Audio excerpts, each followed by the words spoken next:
mas-uuliyiinta safaaradda Soomaaliya ee dalka Koonfur Afrika ayaa kulan ay la yeesheen odayaal waxgarad iyo qaar ka mid ah ganacsatada Soomaaliyeed ee dalka Koonfur Afrika ayaa lagu soo bandhigay qorshe ku aadan sidii loo iibin lahaa safaaradda milkiiladeedu ay leeyihiin ummadda Soomaaliyeed.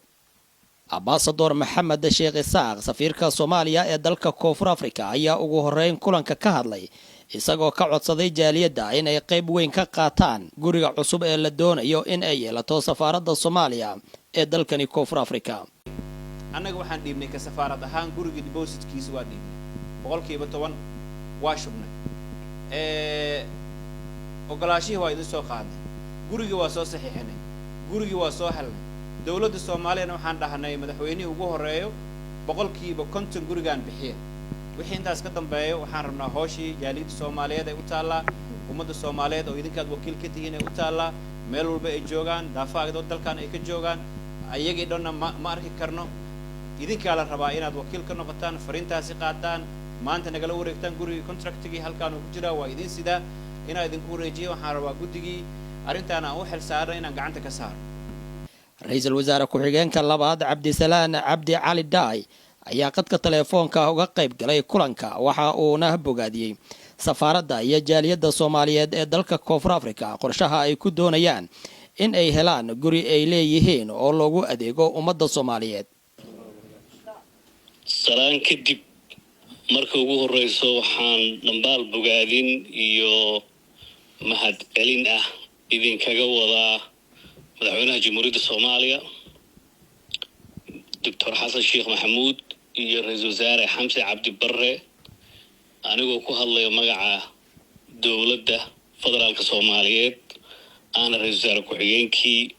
waxaan dhambaalka idinkaga sidaa madaxdii qaranka waxaan rabaa inaan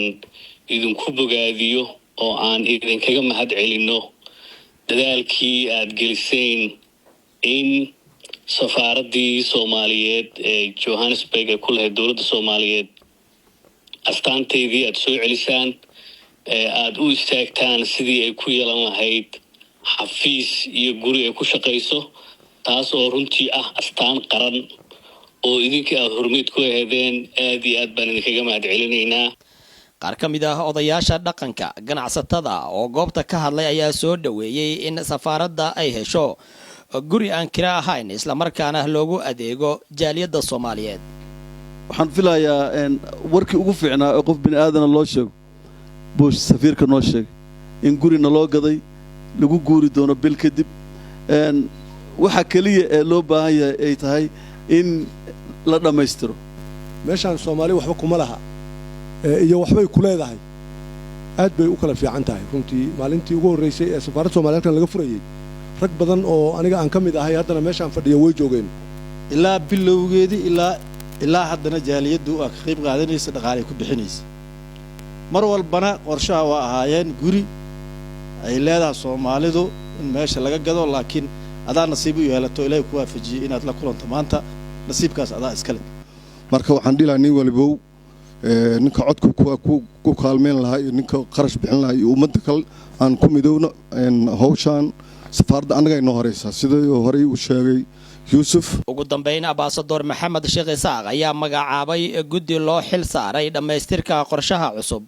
ee lagu doonayo in dawladda Soomaaliya ay hesho guri ay ku leedahay waddankani Koonfur Afrika isagoona odayaasha ku wareejiyay dukumiinti ay ku saxiixan yihiin heshiisyo ay kala saxiixdeen mas'uuliyiinta safaaradda iyo milkiilaha guriga la doonayo in dhawaan ay la wareegto safaaradda Soomaaliya ee dalka Koonfur Afrika.